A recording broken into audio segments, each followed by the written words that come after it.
homemade condensed milk. Low carb condensed milk. So, madali lang siya, guys. And, tikman natin.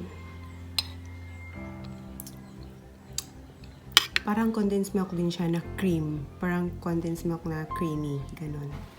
Ganon yung lasa niya. So, sa sugar pala, guys, kayo na pong bahala kung anong gusto nyo. Kung gaano ka sweet or tamis ang gusto nyo po. So, ayan. So, thank you guys for watching. See you next time.